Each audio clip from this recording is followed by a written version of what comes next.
Kamusta mga anime lovers? Bago magsimula ay shoutout sa ating mga awesome Lodi members Mwamu Chup Chup. Nagugutom na sila Natso kaya naisip ni Happy na ibenta ang novel ni Lucy, kaya nang marinig ng dalaga ay nagalit ito at sinabihan silang magbanat ng buto. Ngunit ang natitirang misyon ay para lang daw kay Laxes at sakto namang dumating ang grupo nito, kaya agad nilang kinuha ang trabaho. Nagtungo sila sa syudad na inuulan daw ng mga kidlat kaya tumaas ang kanilang mga buhok dahil sa static, at di nagtagal ay tumama ang mga malalakas na kidlat sa buong syudad.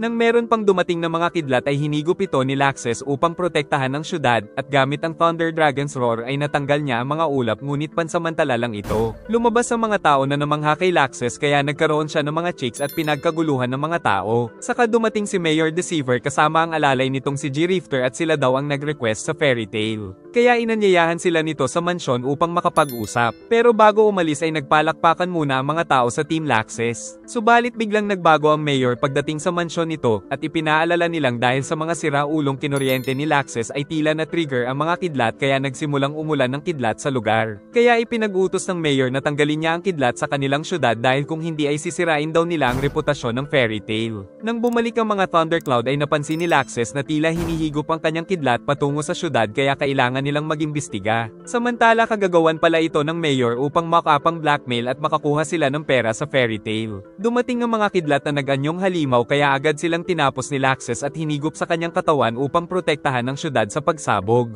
Ngunit dahil marami pa ay umatake na rin ang mga kasama upang tulungan ang leader nila. Nang mapansin nilang nanggagaling ito sa ilalim at nanghihina na rin si Laxes dahil sa electric charge na namuo sa katawan, agad silang nagtungo sa ilalim upang hanapin ang source nang makita nila ang malaking lightning ball na nagmula kay Laxes. Upang mailigtas ang syudad sa pagsabog nito ay kinailangan itong higupin at wasakin ni Laxes kahit na malapit na siya sa limitasyon subalit sumabog pa rin ito. Kaya naglaho na rin ang mga kalaban nila Evergreen at Big Slope, at naprotektahan din pala ni Fred ang lugar dahil sa kanyang barrier. Tapos nakuha nila ang isang lakrima kaya naisip na sinadya ito ng mayor. Dahil dito ay nakaramdam ng mga pagyanig ang mayor hanggang sa winasak ni Laxes ang mansyon nito gamit ang napakalakas na kidlat. Saka inihagis sa mayor ang lakrima at tinakot sila ng malalakas na kidlat. Muntik na ring tamaan ang apo nito ngunit iniligtas pa rin sila ni Laxes. At sinabi ng binata na protektahan na lang nito ang mamamayan gaya ng pagprotekta niya sa kanyang apo. Subalit kinabukasan ay ang Blue Pegasus naman ang target ng Loko'ng mayor dahil walang pinagkatandaan ng dalawang asshole. Nasa hot spring ang mga dalaga upang makarecover sa mga injury. At sa kabilang room ay nandoon din ang ilan sa kalalakihan para mag-relax. Pag-uwi ay nadatna ni Lucy sila Wendy at Erza sa kanyang apartment dahil hinahanap nila sila Natso na 3 araw na ay hindi pa nakakauwi kaya nagpasya silang hanapin ang mga ito. Nakita nila ang isang malaking halimaw na tinalo nila Natso. Saka nakita nila si Happy na humihingi ng tulong dahil nasa panganib daw sila Natso at Gray. Ngunit nag-aaway lang pala ang dalawa ng walang tigil sa loob ng 3 araw. At nang lumapit si Erza ay tinamaan nila ito na ikinatakot nila. Kaya naman tinuruan sila nito ng leksyon. Kalaunan pag-uwi ay magkagalit pa rin ang dalawa kaya desmayado sa kanila ang master. Nang dumating ang isang emergency request para kina Natso at Gray ngunit ayaw na ng dalawang makatrabaho ang isa't isa. Kinabahan naman ng master dahil ang kliyente ay si Warrod Sequin na isang rank 4 wizard saint at isa rin sa 4 emperors of Ishgar. Dahil hindi magkasundo ang dalawa ay sinamahan sila ng mga kaibigan sa misyon na ito.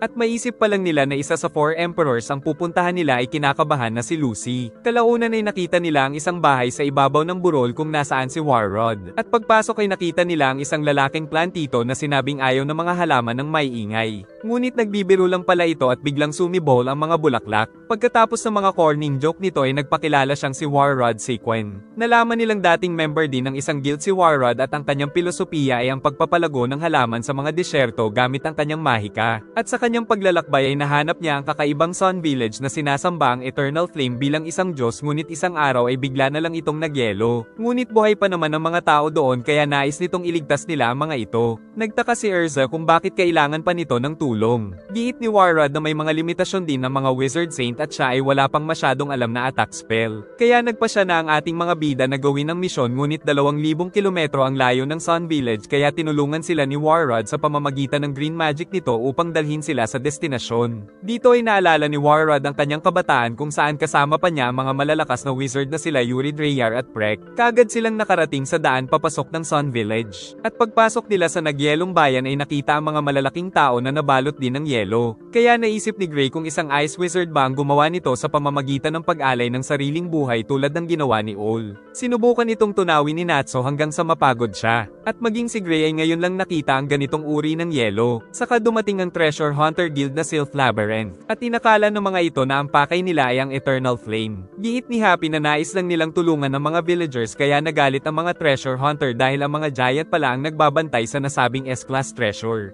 Ngunit ngayong nagyelo ang mga ito ay pagkakataon na nila itong kunin. Nagtaka naman si Gray kung paano sila makakapasok, pero may gamit palang secret treasure ang tatlo na mula sa moondrip ni Leon. Kaya hinabol nila ang mga ito bago pa makuha ang treasure ng village. Samantala nagmamasid ang mga malalakas na wizard at isa na rito si Minerva. Hinahabol pa nila Natsu ang tatlo kaya tumigil sila Rolla at Hiroshi para harapin sila. Unang umatake si Hammer Rolla kay Natsu ng sandata nito na sinuntok ni Natsu ngunit nasalag ng sandata saka siya inihagis nito sa yelo. Papasugod din si Hiroshi kaya inunahan na ni Gray subalit na deflect ang kanyang atake. Saka pinahaba nito ang espada at muntik na siyang matusok saka napabagsak ang malaking puno. Sila Wendy naman ay muntik na rin sa baril ni Sniper Drake. Kaya tinawag ni Lucy si Sagittarius na nakipagtirahan kaya nagtama ang mga bala nila. Samantala si Erza ay nagpaiwan sa village upang imbestigahan ang lugar nang mapansin niya na sa isang direksyon nakaharap ang mga giant kaya pumunta siya sa likod na direksyon upang hanapin ang Eternal Flame. Umatake si Natsu ng long-range wing attack na sumabog subalit na protektahan pa rin ni Rolla ang sarili. Si Gray ay gumawa ng malaking axe na winasak lang din ni Hiroshi. Samantala pinrotektahan ng Spirit Archer sila Lucy at Wendy. Nang makarating si Erza ay wala siyang natagpuan. At nang makita ang kanyang refleksyon ay naging isa siyang bata. Kaya hindi na magkasya ang kanyang mga armor at nadulas pa siya dahil maluwag ang boots. Pinakita ni Gray na nakuha niya na ang moondrip sa mga hunter. Kaya nagpumilit ang mga ito na mabawi ang magic liquid ngunit pinagpasahan lang ito ng magkakaibigan at kahit anong gawin ay hindi nila ito makuha. Saka inihagis ito ni Carla kay Happy ngunit napakalayo ng pusang blue kaya nabasag ito ngunit kahit natapon ang moondrip ay hindi naman natunaw ang yelo. Ngunit may narinig si Natsu na boses mula sa ilalim ng lupa kaya agad nila itong pinuntahan. Nakasalubong naman ni Natsu si Dory ate at gamit ang mahika nito ay ginawa din siyang bata. Pinilit ni Erza na mapalabas ang isa niyang espada ngunit mapanganib ang kalagayan nila kung hindi siya makakabalik sa normal kaso nakita pa siya ni Minerva. Dahil sa tatak ay nalaman ni Erza na miyembro na ito ng Succubus Eye. Pinagsusuntok si Natsu ng kalaban at hindi rin siya makagamit ng kanyang apoy kaya tinamaan siya at napatalsik nito. Kaya pinili na munang tumakas ng bida upang mag-isip ng paraan. Pero nagalit si Dory ate na gagamitin na daw ang mga pangil nito. Hinanap nila Happy at Carla ang mga kasama habang sila Wendy ay sinusundan ng mga treasure hunter na Bopals mag-disguise. At hindi inaasahan na inatake ni Hiroshi ang paa ng isang giant at pinagtutusok pa nito kaya inatake sila ni Wendy. Sakto namang nadulas si Wendy ay tinira siya ng sniper, ngunit iniligtas siya ng buhok ni Flare. Kaso pinagbabaril pa rin sila ni Drake kaya pinrotektahan sila ni Flare dahil ito pala ay ang village kung saan siya nanggaling at ang mga giant ang nagpalaki sa kanya. Kaya inatake nito ang mga kalaban gamit ang buhok na pinutol naman ni Hiroshi.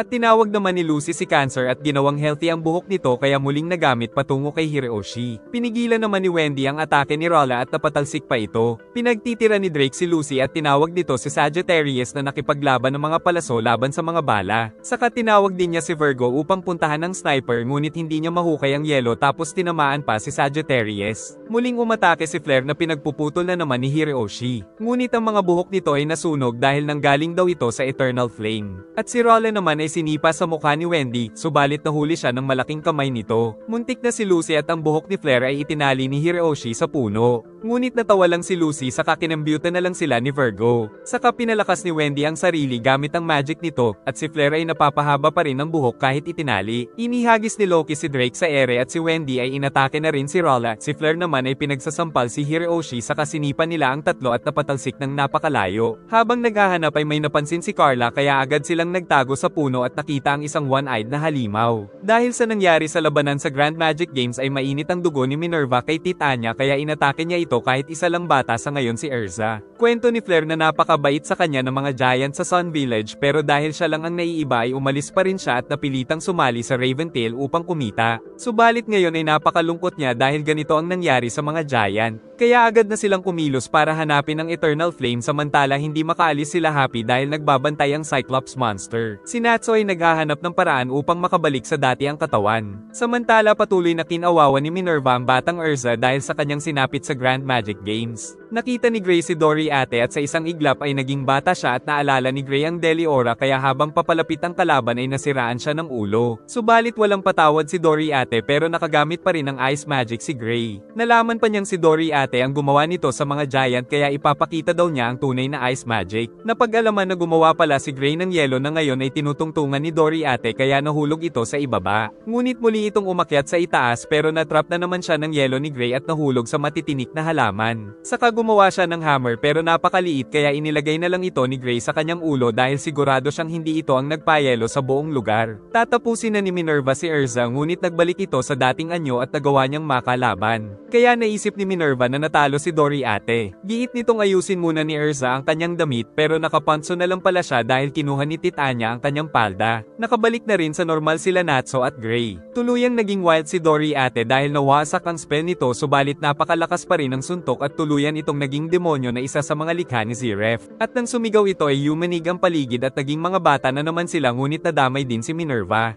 Dahil dito ay natatanggal ang mga damit nila at pati ang mga treasure hunter ay naging mga bata. Nahulog ang dalawang exceed dahil sa kawalan ng malaking pakpak saka natakot sila nang makita ang halimaw. Umatake naman si Gray pero para lang itong alikabok sa makapal na balat kaya pinigilan niya ang paa ngunit walang epekto. Saka sumugod ito upang wasakin ang kanyang katawan kaya iniligtas ng dalawang exceed sa abot ng makakaya nila. Pero sabay-sabay sila nitong tinamaan ngunit hindi sumuko ang Ice Wizard at ginamit ang elemento ng yelo doon upang makapagbigay ng napakalakas na suntok dahilan para mawala ng malay si Doriate kaya nakabalik na sila sa orihinal na laki. Subalit dumating ang Cyclops monster at kinain si Gray. Nahanap na ni Natsu ang mga dalaga kaya pinagtanggol ni Lucy si Flare. At pinangako naman ng bida na ililigtas nila ang buong village. May naririnig din daw si Natsu na boses sa bundok ng yelo kaya sinabi ni Flare na ito ang Eternal Flame. Samantala dumating sila Gray na hinahabol ng Cyclops monster. Kaya nagtulungan sila Natsu at Gray upang mailigtas ang Sun Village. Matapang na sinugod ni Natsu ang Cyclops at sinipa ito ng nagaapoy na binti kaya napatalsik, subalit nagawa nitong maka-recover sa ere at muling sumugod kaya nahuli siya ng paa nito, saka inihagis ngunit sinamantala ng bida ang pagkakataon upang wasakin ang mata nito ng napakainit niyang apoy. Naisip ni Gray na padaluyin ang kakaibang ice magic sa kanyang katawan upang subukan itong tunawin at mabuhay ang Eternal Flame. At sa kanyang pagsisikap ay nagkakaroon nga ng mga bitak sa kakaibang yelo subalit naglaho ito, kaya nawala ng pag-asa ang mga kasama sa nangyari. Ngunit nararamdaman pa rin daw ni Wendy ang aura ng Eternal Flame at nakita ang maliit na apoy sa gitna, at naisip nilang baka makatulong dito ang apoy ng Salamander. Naka-recover na naman ang Cyclops na tinamaan pa siya ng buntot kaya pilit siyang inihagis ng bida, kaso nagpalabas ito ng napakalakas na laser mula sa mata, at tatamaan ito ang mga giant kaya inatake ni Natsu ng apoy ang halimaw. Saka muli siyang bumuelo patungo dito at malakas niyang inatake sa katawan, tapos sinunog niya pa ito ng Brilliant Flame patungo sa altar.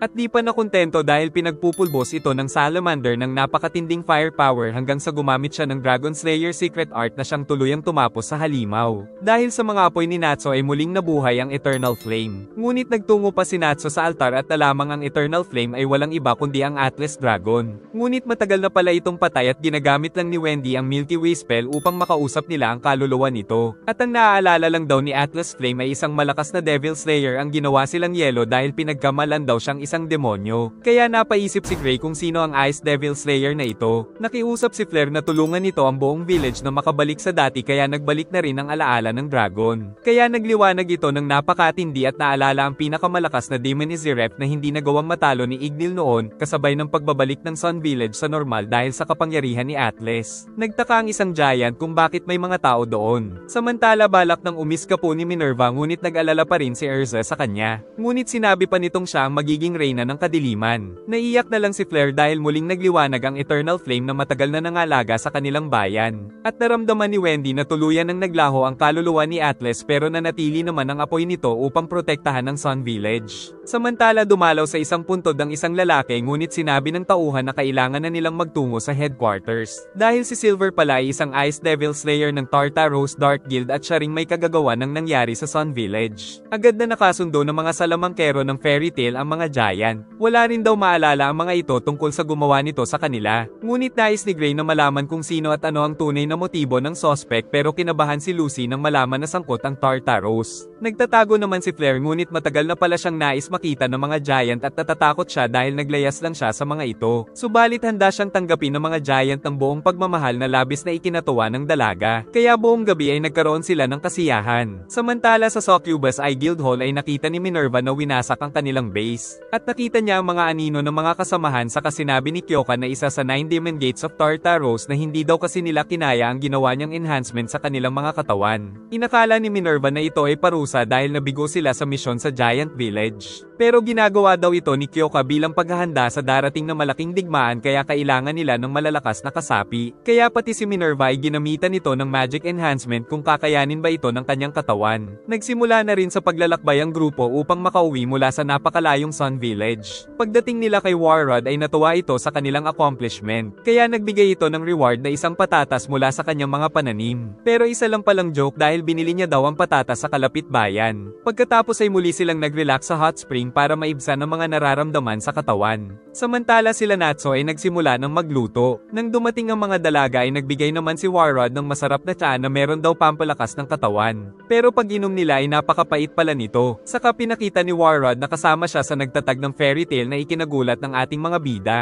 At napahanga daw si Warrod dahil naramdaman niya na itinuturing ng bawat isa na pamilya ang mga kasapi ng guild. Dahil mas matanda si Warrod kay Makarov ay tinanong ni Natsu kung may alam ito sa END Demon. Giit ng matanda na ang alam niya lang ay hawak ng Tartaros Guild ang isa sa Book of Ziref na naglalaman ng kung paano ma-summon ang END Demon. Pero imbis na matakot ay mas lalong nagalit si Natsu ngunit hindi nito namalayang tinatamaan niya si Erza kaya nabugbog siya nito. Samantala pinapag-usapan sa Magic Council ang nangyaring pagpaslang sa 7 guild na nasa ilalim ng Tartaros ngunit hindi nila alam kung sino ang gumawa nito. Kaya wala silang ideya kung mabuti ba o masama ang dulot nito saka nagpasya silang samantalahin nito upang wasakin ang Barham Alliance Dark Guilds. Subalit sa isang iglap ay biglang sumabog ang buong council na nakita ng mga tao. At nang magising si Dranbolt ay nakita niyang sugatan ang lahat. Ngunit nang makita si Master Org ay nais itong patayin ni Jackal ng 9 Demon Gates dahil misyon daw niyang ubusin ang council. Kaya sa harap ni Dranbolt ay pinatay nito si Org na nakita rin ng mga tao ang pagsabog. Samantala sa fairy tale ay nag-report na si Erza na sumali sa Dark Guild si Minerva. Si Juvia naman ay naghanda ng mga Grey Buns at Juvia Buns para kainin daw nila ang isa't isang buns. Pero si Elfman ang kumain ng Juvia Buns. Giit ni Levi na ang END Demon ay higit pa sa mga nakalaban nilang Lullaby at Deliora. Alam ni Natsu na mapanganib ito dahil kahit si Ignil ay hindi ito natalo. Pero nais pa rin nilang sumugod sa Tartaros. Dahil baka ito ay daan upang mahanap nila ang kanilang mga dragon.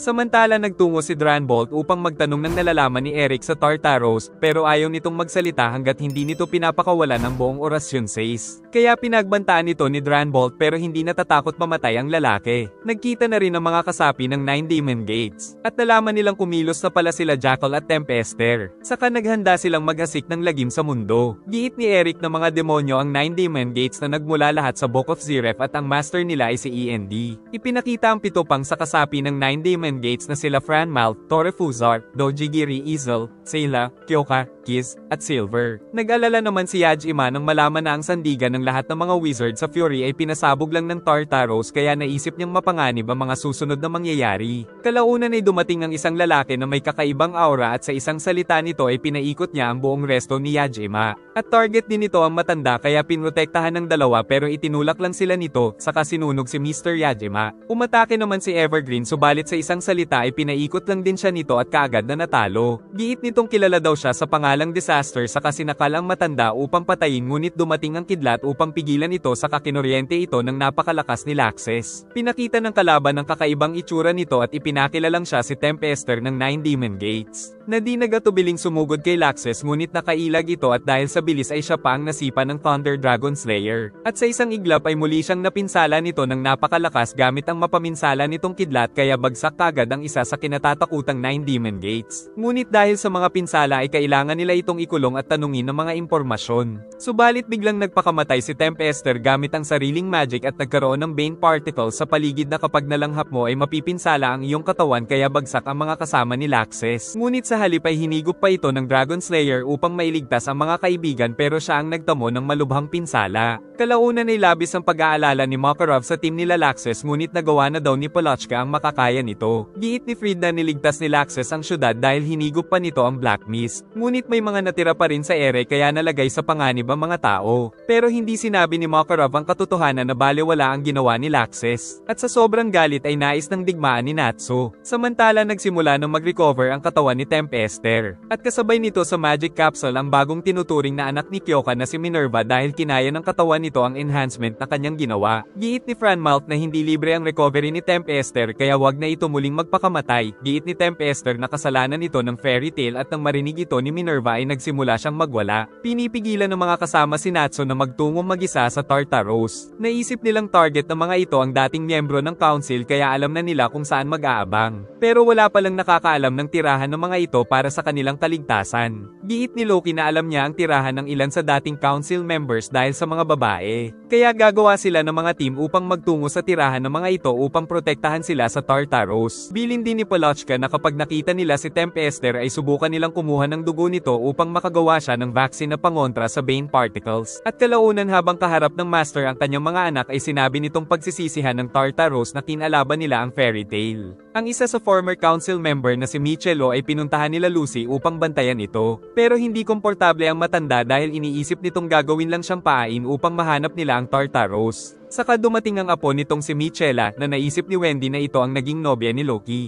Nang bigla silang padapain ni Natsu dahil sa kanyang naamoy. Saka biglang sumabog ang buong bahay nito, subalit hindi sila nasaktan dahil kinain ni Natsu ang pagsabog. At nagpakita ang may gawa nito na si Jackal kaya magkakaharap sila ng ating bida. Nabahala sila nang makita ang miyembro ng 9 Demon Gates. Saka inihanda nito ang mga kamay at umatake ng napakalakas na hangin na nagpasabog sa mga kabahayan sa syudad.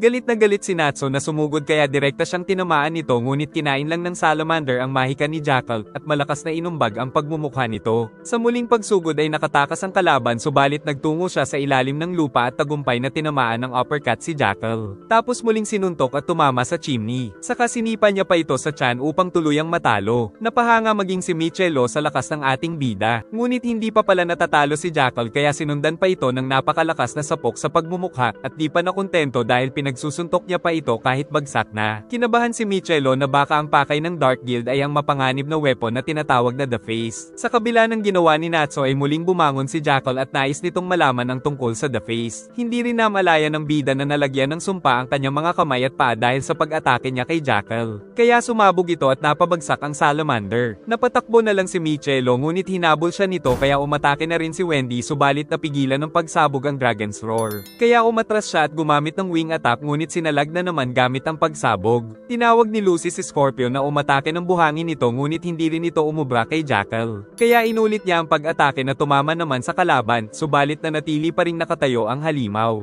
At sinabi nitong hindi sila gumagamit ng magic sa Tartaros dahil mga sumpa ang gamit nila na mas higit pa sa mahika. Saka sila nito pinasabog ng explosion spiral kaya bagsak sila Wendy at Lucy tapos hinabol na nito si Michelo. Ngunit bumangon pa rin ang dalawa upang protektahan ang matanda. Samantala sinabi ni Michelo ang panganib na paparating ngunit hindi siya kilala ng mga tao. Saka nahanap na rin siya ni Jackal kaya naging desperadong lumangoy sa ilog. Dumating si Lucy ngunit nahuli siya nito ng landmine curse. Tapos inilagay niya si Michelo at ang isang babae sa loob ng bomba na ikinatakot ng mga tao. Saka tinanong nito si Lucy kung sino ang gusto niyang iligtas sa dalawa. Samantala si Natsu ay hindi pa rin nagigising sa kabila ng ginagawa ni Wendy. Kaya nagmakaawa ang dalawa na sila ang piliing iligtas ni Lucy. Dito ay lumabas ang pagiging makasarili ni Michelo at habang nahihirapang magdesisyon si Lucy ay natutuwa naman si Jackal. Nang biglang dumating si Natsu at inumbag siya sa mukha at tumalbog-talbog pa sa sobrang lakas nito kaya napawalang bisa ang mga sumpa sa dalawa at pati na kay Lucy. Ngunit binatukan ni Natsu ang matanda dahil sa pagiging selfish nito. Dahil sa nangyari ay nagkaroon muli ng sumpa ang kamay ng bida. Pero hindi siya natakot dahil kinain lang niya ito. Hindi rin makapaniwala si Jackal sa ginawa ni Natsu saka siya muling sinuntok ng bida. Ngunit kinain na naman ito ang sumpa ng kalaban na ikinatakot ni Jackal. Dahil dito ay nag-transform na siya sa beast form nito at sinuntok ang salamander saka sumabog ng napakalakas at patuloy itong nagwala. Nang sumugod ang bida ay napalubog nito dahil sa lakas. At naghanda ng atake ngunit naunahan siyang masipa ni Natsu sa mukha nito at muli pang sinuntok ng nag-aapoy na kamao. Di pa nakontento at binalibag pa ito. Saka inihanda ang apoy na may kuryente at ubod ng lakas na ipinang-atake sa katawan ng demon hanggang sa tumama ito sa solid na pader. Ngunit nang sumabog ang mga sumpa ay bumagsak rin ang ating bida. Hindi naman matanggap ni Jackal ang pagkatalo kaya magse-self-destruct na lang siya upang mamatay ang lahat. Nang biglang sumugod si Happy at dinala ito sa pinakamataas na parte ng lugar saka ito sumabog ng napakalakas. Kaya kahit nakaligtas ang syudad ay nalungkot ang mga kaibigan ni Happy. Pero nagbalik ito dahil nakatakas siya bago pa ito sumabog. Sakay ng isang halimaw ay patungo sila Gray at Juvia sa isa pang retired council nang tumigil ito na tila may kinatatakutan. Pagdating nila ay tinawagan nila si Makarov dahil nahuli na sila ng dating kaya namatay na si retired council Hug. At ang malala ay nadamay pa ang buong bayan. Sila Gajil ay nabigo rin dahil patay na rin si retired council Belno nang madatnan nila. At pati si retired council Yuri ay wala na ring malay pero wala naman itong sugat. Nang bigla itong bumangon at winasak ang communication lacrima saka ito namatay. Dahil kagagawan pala ito ni Sayla. Nang biglang atakihin ni Elfman ang kapatid dahil kinokontrol siya ng kalaban. Dahil sa mga nangyari ay si Michelo lang ang nakaligtas sa mga retired council members. Giit ni Michelo na baka ang pakay ng Tartaros ay ang The Face na isa sa malalakas na weapon ng council. Pinilit ni Makarov na sabihin na nito ang tungkol sa The Face. Sagot ni Michelo na ito ay magic pulse bomb na nagtatanggal ng mahika sa isang kontinente. Kaya kapag napasa kamay ng Tartaros ang The Face ay siguradong wala nang makakapigil sa kanila. Nais ni Natsu na wasakin na lang ang The Face. Giit ng matanda na 3 retired council ang nagsil nito at ang dating chairman lang ang nakakakilala sa kanila. Kaya kailangan nilang malaman kung sino ang 3 retired council na ito. Dahil dito ay nag-research sila upang malaman kung sino ang dating chairman. At nang mahanap nila ang pinaghihinalaang address nito ay agad nilang pinadala sila Erza at Mira Jane. Ligtas na nakarating ang dalawa sa bahay ni former chairman Crawford. Di na nagpaligoy-ligoy ang dalawa at tinanong agad nila kung nasaan ang The Face para mawasak na ito bago pa mapasa kamay ng Tartaros. Ngunit kahit ang former chairman ay wala daw nalalaman tungkol sa The Face dahil isa daw itong isinumpang sandata. Kalaunan ay naramdaman nilang may paparating. At agad daw winasak ng mga ito ang bahay kaya agad ring lumaban ang 2 dalaga, ngunit napaligiran sila dahil marami pala ang mga kalaban. Samantala gamit ang impormasyon na nalaman ni Dranbolt ay nais niya ring pigilan ng Tartaros. Ngunit pinakawalan niya ang orasyon 6 kapalit ng impormasyon na ito. Natuwa si Brain dahil magpapatuloy na daw sila sa masamang gawain pero bigla siyang pinatay ni Cobra. Ngunit nag-aabang pala si Jelal sa mga ito. Dinalaw ni Dranbolt ang puntod ng mga namayapang council member at sinabing si Jelal na daw ang bahala. Agad na nagtungo sila Natsu sa kinaroroonan ng former chairman at na-realize niyang may nagbibigay ng impormasyon sa Tartaros. Kasalukuyan namang tinalo nila Mira at Erza ang mga kalaban ngunit kalaunan ay nawalan sila ng malay. Dahil ang former chairman pala na si Crawford ang traidor. Pagdating nila Natsu ay wala na silang nadatnan. Nang maamoy niya ang sleeping drug na inilagay sa inumin kaya nagalit si Natsu dahil naisip niyang traidor ang former chairman. Nagising na lang si Erza na isang bihag sa base ng Tartaros. At hindi rin siya makakagamit ng magic dahil sa magic blocking mineral ng mga bakal. Samantala si Mira ay nais daw niyang gawing kasapi. Pinipilit din ni Kyoka na malaman kung nasaan si Jelal. Samantala si Jelal na daw ang bahala sa mga kailangang iligpit dahil nakipagsabuatan pala sa kanya si Dranbolt. Ngunit si Hatay ay pipiliin daw na sumama kay Jelal. Naintindihan naman ito ni Midnight dahil meron na silang kalayaan na pumili.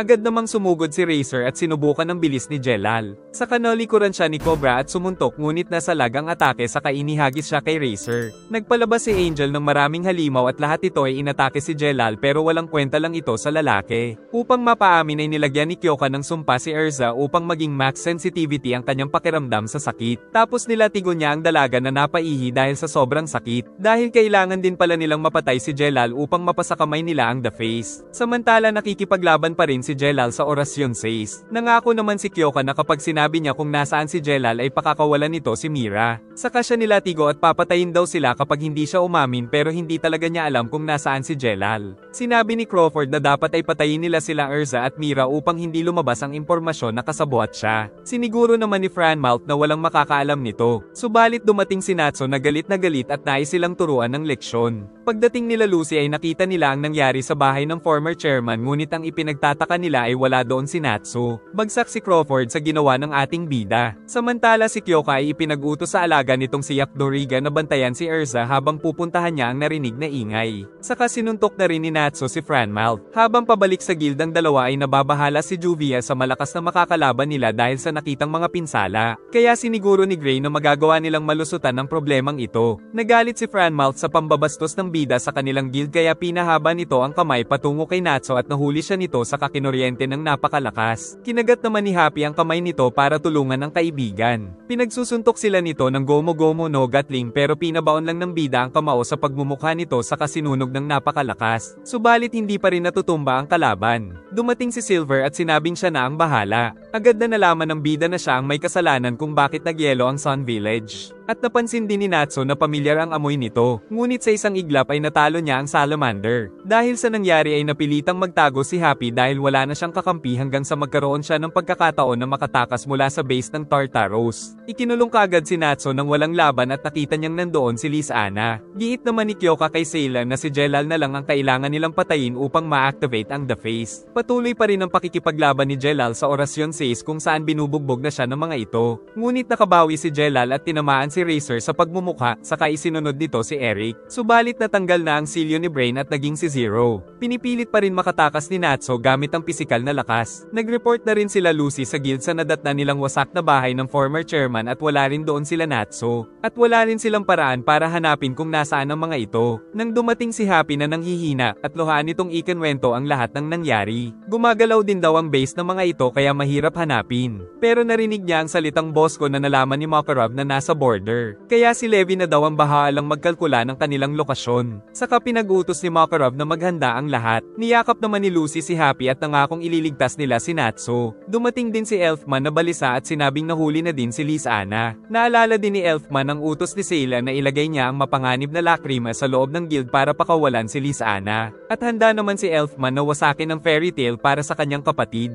Nahihirapan na si Liz Anna dahil sa handcuffs na pangontra sa Mahika. Saka dumating si Silver na naawa kay Liz Anna kaya binigyan niya ito ng tubig.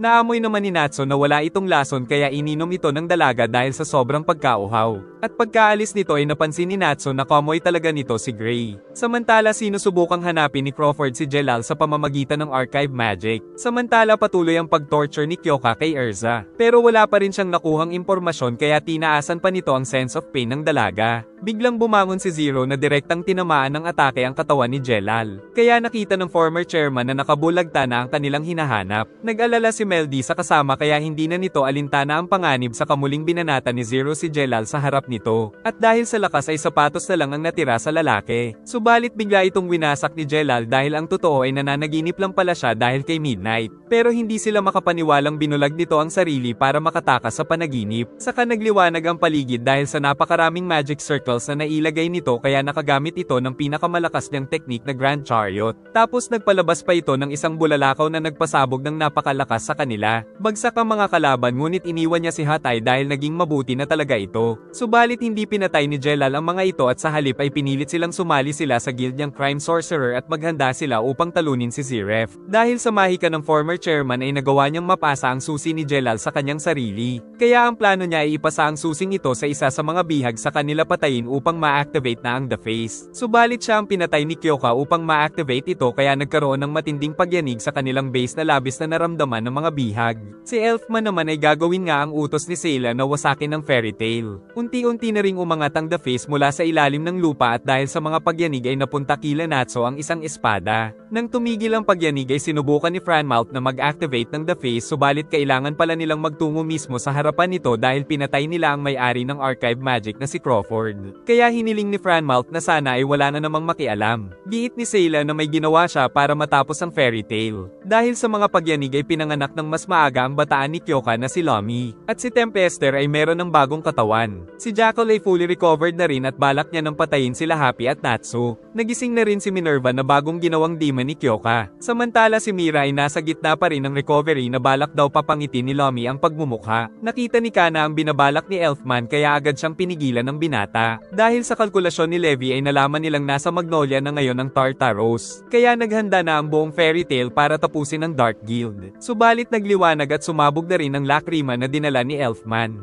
Nag-alala ang mga tao sa Fairy Tail Guild dahil sa pagsabog. Ipinagmalaki naman ni Sayla ang nangyari na ikinatuwa nila Kyoka at Franmalt. Dahil dito ay makakapag-focus na daw sila sa pag-activate ng The Face. Nakita ni Franmalt na maraming patungo sa kanila pero 3 lang daw ang nakita ng mga bantay. Nang mag-zoom sila ay nakita ang 3 pusa na may dalang mga baraha. Dahil ang tunay palang nangyari ay ikinulong ni Kana si Elfman sa baraha at saka mabilis din niyang inilagay ang lahat sa mga baraha bago ang pagsabog tapos ibinigay niya ang mga ito sa mabibilis na exceed. Pinag-utos ni Kyoka na mag-deploy ng gravity field sa ilalim ng cube at battle stations naman sa mga gilid nito upang mapigilan sa pagbaba ang mga pusa. Dahil sa gravity field ay hinigop ang mga exceed saka paparating na rin ng maraming kawal. Ngunit nag-release na rin si Kana ng mga cards upang mapalabas ang lahat ng mga kasama sa guild. At labis naman ang pagsisisi ni Elfman sa kanyang ginawa. Nagsisimula ng maging tunay na demonyo si Mira Jane habang nag-aabang si Lomi na wasakin ang magandang mukha nito para maging pangit na kagaya niya. Ngunit nawasak ni Mira ang capsule dahil meron na daw siyang demon genes kaya nakakagamit siya ng Satan Soul Magic na ikinatakot ni Lomi. Gagamitin sanang hostage ni Kyoka si Erza pero nakawala na ito. Saka siya hinuli nila Natsu at Lysana dahil ginamit nila ang Heat Blade para matanggal ang anti-magic handcuffs. Samantala si Erza ay nakahanda na para pagbayarin si Kyoka sa pag-torture sa kanya. Umalis na rin sila Lysana at Natsu para iligtas si Mira Jane. Subalit dahil sumpa ang gamit ni Kyoka at hindi mahika ay nakatakas siya sa anti-magic handcuffs ngunit nagawa pa rin siyang masaktan ni Erza. Kaya pinahaba niya ang mga kuko at nakipag 1v1 kay Tita Anya. At pag-atake nito ay hindi umubra dahil sa kakaibang aura ni Erza. Saka ginamit nito ang piercing armor at tinusok sa katawan ng demonyo. Samantala sa labas ay nakikipaglaban ng buong guild.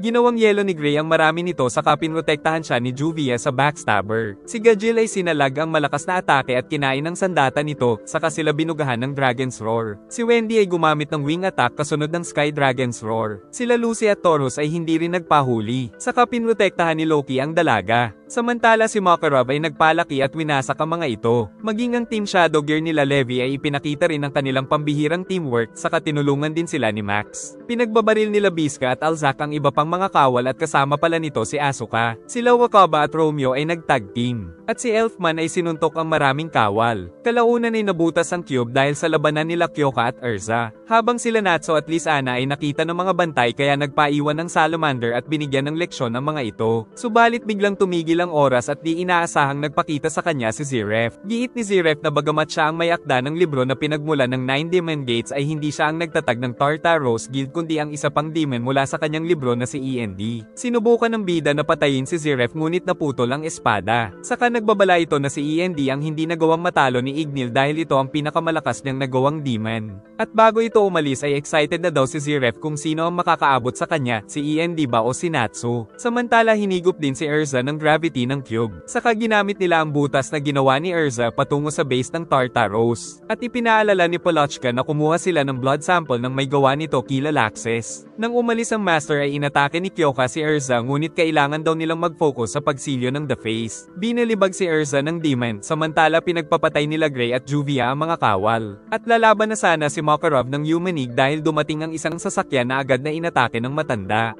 Tagumpay namang nahanap ni Lysana ang ate niya. Ngunit nakita na rin sila ni Sayla kaya nagbabala si Lysana na may kakayahan itong mang-control ng mga tao. Namumuhi si Sayla kay Elfman dahil hindi nito nagawang pasabugin ng fairy tale ngunit mas namuhi sa kanya si Mira Jane. Nagtago si Franmalt nang pumasok sila Lucy. Habang sila Lucy ay inaalam kung paano muling may lalagay ang silyo sa The Face ay nanonood lang ang demon dahil 41 minutes na lang ang hinihintay para tuluyan itong ma-activate. Sa kasamaang palad ay dumating pa ang demon na si Kiss saka nagpakita si Franmalt. Tinawag ni Lucy sila Taurus at Aries. At sa utos ni Lucy ay nagpalabas ng maraming wool si Aries saka nagpaikot-ikot si Taurus upang magkaroon ng smokescreen upang makatakas sila Lucy at Wendy ngunit nag-enjoy pa ang baka sa nakitang ponso at tagumpay naman silang nakatakas. Subalit nag-teleport si Kiss sa kanilang harapan. At bago pa ito maka-atake ay dumating naman si Gray kaya nakatakas sila. Subalit sa unahan ay nag-aabang na rin si Franmalt at nahuli ng wool sila Lucy at Happy. Sila Wendy naman ay hinabol at hindi tinigilan ng mahabang kamay nito. Nang biglang sumabog ang kamay dahil dumating pala si Natsu. Nag-transform si Franmalt na tulad ni Taurus dahil nakukuha niya pala ang attribute ng kanyang mga naa-absorb. Sumugod ang bida sa inis ngunit nag-transform ang mukha nito na si Aries kaya siya pa ang tinamaan ng demon, mabuti ay nakatakas siya bago pa nito ma-absorb. Ngunit nang gayahin nito ang mukha ni Taurus ay tinuloy pa rin ng bida ang pagsuntok. Kaya ipinakita na ni Franmalt ang ultimate form gamit ang lahat ng kanyang na-absorb na ikinabahala nila Lucy. Saka nag-transform ito sa anyo ni Hades dahil nakuha pala ni Franmalt ang kaluluwa nito. Pinagyayabang pa ng demon kung gaano kalakas ang bagong anyo pero ang hindi niya alam ay sila Natsu ang tumalo noon kay Hades kaya inumbag lang ito ng bida at tumalsik sa pader. Ngunit sumugod pa rin ito at binawian ng ating bida. Pinipilit siyang hulihin ito para maabsorb ang kaluluwa ngunit nakatakas ang salamander sa kabinugahan siya ng napakatinding lightning flame dragon's roar. Subalit inabsorb lang nito ang kanyang atake at nabalot ng lightning flame ang katawan nito. Nag-transform si Mira sa kasumugod kaya nagpalabas ng maraming libro si Sayla ngunit baliwala ito at nasipa siya ni Mira Jane. Saka sinalag ni Sayla ang suntok niya at inatake siya ng mga libro. Patuloy ang pag-atake ni Erza kay Kyoka saka tumalon at muling umatake at nasalag nito ang kanyang sandata at nagawa siyang may tulak nito. Pinagsusuntok ni Gray si Kiss pero isa rin itong elemento na tulad ni Juvia. Kaya sinubukan ni Gray na umalis ngunit pinigilan siya nito. Patuloy din ang pakikipaglaban ni Elfman upang mailigtas ang mga kapatid. At nagmamadali sila Wendy kung nasaan ang The Face para pigilan ito ngunit naubos na ang magic power ni Carla. Kaya naglakad na lang sila sa loob ng kuweba ngunit nagmamasid ang isang kalaban. Nagbabala si Franmalt na malapit na silang mawala ng magic, giit ni Horologium na 10 minuto na lang ang meron sila. Kaya kapag nangyari ito ay siguradong mauubos ang buong puwersa ng fairy tale. Sa sobrang kabado ni Wendy ay napapatakbo siya sa mga ipis pati na sa patak ng tubig at sa kasamaang palad ay nakita pa sila ng isang demon na agad silang pinasabog. At dismayado daw ito dahil maliit na bata lang ang makakain niya. Dahil hindi sila makatakas ay pinili ni Wendy na lumaban kaya naglagay ng max bulk sa kanyang katawan saka siya umatake ng Dragon's Roar, subalit baliwala pa rin kay Easel. Maging ang sipa ni Wendy ay baliwala sa kalaban saka ipinakita nito ang lakas ng kanyang atake hanggang sa masipa niya si Wendy na tumalsik sa pader. Saka gumamit ito ng malakas na liwanag na tuluyang tumapos kay Wendy. Tapos dinaganan pa siya nito. Nakita na rin niya ang hinahanap na The Face. At 5 minuto na lang ay buburahin na nito ang mahika ng mga salamangkero. Sinubukan din lumaban ni Carla upang iligtas ang kaibigan. Pero nahuli ito at ang kakainin na ng demon ay naalala ni Wendy ang sinabi nito na napakaganda ng hangin doon kaya naisip niyang higupin ang hangin at pigilan si Easel. Dahil dito ay na-activate na rin ni Wendy ang Dragon Force. Mararamdaman ang pagbabago ng hangin sa paligid dahil kay Wendy. Saka mabilis itong nagtungo sa likod ni Easel at sinapok ito ngunit hindi niya mahuli ang dalaga sa sobrang bilis kaya tinamaan na naman siya sa likod at bumaon sa pader. Sa kabila nito ay sumugod pa rin ang demon at 4 na minuto na lang ang natitira kaya todo bigay na rin si Easel kaso sobrang bilis talaga ni Wendy kaya nasipa siya nito pero nakabawi din ng suntok. Dahil malapit nang maubos ang oras ay naghanda si Wendy ng napakatinding hangin at gumamit ng Secret Art Sky Drill pero nagawa pang protektahan ni Easel ang sarili at napatalsik pa nito si Wendy. Saka ginawang espada ang mga braso nito at walang habas na inatake ang kawawang Sky Dragon Slayer. Gayunpaman ay hindi sumuko si Wendy at nilagyan ng matinding hangin si Easel habang naghahanda ng malakas na spell kaya nang makatakas ang demon ay sinalag niya ito at ibinigay niya ang lahat kaya tumalsik ito patungo sa The Face na ikinawasak nito. Subalit natakot sila dahil patuloy pa rin ang countdown ng The Face. Kaya naramdaman sa buong cube ang pag-angat ng The Face mula sa lupa. At kapag nangyari yun ay mawawala ng magic ang mga wizard at siguradong ang mga demon na ang magwawagi. Dahil sa premonition ni Carla ay nagawa niyang ma-activate ang self-destruct mode ng The Face. Ngunit kapag sumabog ito ay siguradong patay din sila at may 2 minuto na lang silang natitira. Giit ni Carla na tumakbo na si Wendy ng napakalayo at siya na ang bahalang pumindot sa self-destruct pero hindi pumayag si Wendy lalo na at wala na rin siyang lakas para tumakbo. Kaya magkasama na lang nilang tinanggap ang katapusan ng kanilang adventure kasama ng buong fairy tale. Bago ito ay naalala muna ng dalawa ang kanilang naging samahan at ang kanilang mga naging adventure. Saka bago pa mag-activate ang The Face ay magkasama nilang pinindot ang self-destruct nito kaya nagliwanag ang buong paligid at nagunaw ang kinaroroonan nila, subalit nailigtas naman sila ng teleportation ni Dranbolt. At nagpasalamat siya dahil napigilan ng dalawa ang siguradong pagkatalo ng mga wizard. Dahil kila Wendy at Carla ay hindi nawala ang mahika ng mga kasamahan kaya nakapag-requip pa si Erza ng Heaven's Will Armor. Nasapok ni Natsu si Franmalt ngunit agad itong bumawi sa bida ng walang humpay. Saka gumawa ito ng Magic Circle Amaterasu Formula 28 na sumabog. Tumakas si Kyoka dahil dumating pala si Minerva para kalabanin si Erza. Samantala balak ni Kyoka na gisingin si Master END. Sila Natsu naman ay napabagsak na rin ni Franmalt at patuloy na pinagbabaril nito ang bida. Saka kinuha nito ng kadena si Lucy at binalibag habang pinagbabaril si Natsu. Tapos ginawa nitong bihag ang tatlo at magkakasabay na kinoryente ng walang awa. Giit ni Natsu na isipin lang nilang hindi makukuha ni Franmalt ang kanilang kaluluwa.